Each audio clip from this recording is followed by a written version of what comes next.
اس واقعہ کو بائبل مقدس کے پرانا عہد نامہ کی کتاب پیدائش کے پہلے باب سے لیا گیا ہے۔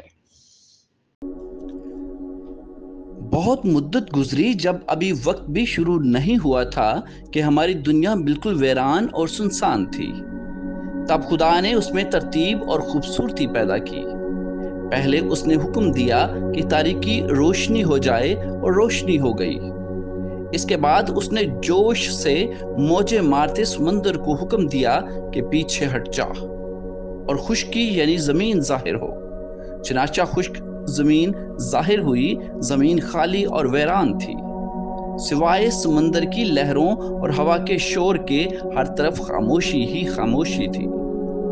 اس لیے خدا نے زمین کو حکم دیا کہ جڑی بوٹیاں، پودے اور درخت اگا، سبز پتیوں اور شوخ رنگوں کے تازہ پھول کیسے خوبصورت لگتے ہوں گے۔ خدا نے آسمان بھی بنایا۔ اب خدا نے حکم دیا کہ وہاں دن میں سورج چمکے اور رات کو چاند اور روشنی دیا کرے۔ اس نے ستارے بھی بنائے تاکہ اندھیرے میں چمکیں، اور ایسا ہی ہوا۔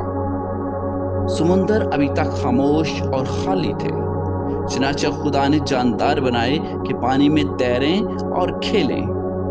اس نے ننھی ننھی مچھلیوں سے لے کر بڑی بڑی ویل مچھلیوں تک سب کو بنایا۔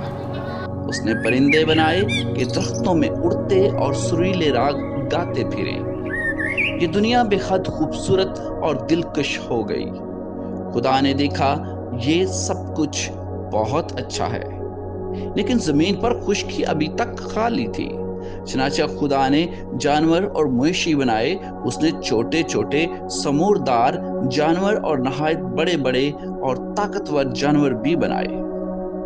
خدا کے بنائے ہوئے ان جانوروں اور درندوں سے جنگلوں، میدانوں اور کھیتوں میں زندگی آ گئی۔ خدا نے مچھلیوں، پرندوں اور ہر قسم کے جانداروں کو حکم دیا کہ اپنی اپنی نسل کے مطابق بچے پیدا کرو تاکہ دنیا بھر جائے، تاکہ ہر کوئی اپنے کاموں میں مصروف ہو جائے اور خوش اور مطمئن رہے۔ خدا نے جو کچھ بنایا تھا اس سب پر نظر کی اور کہا اچھا ہے۔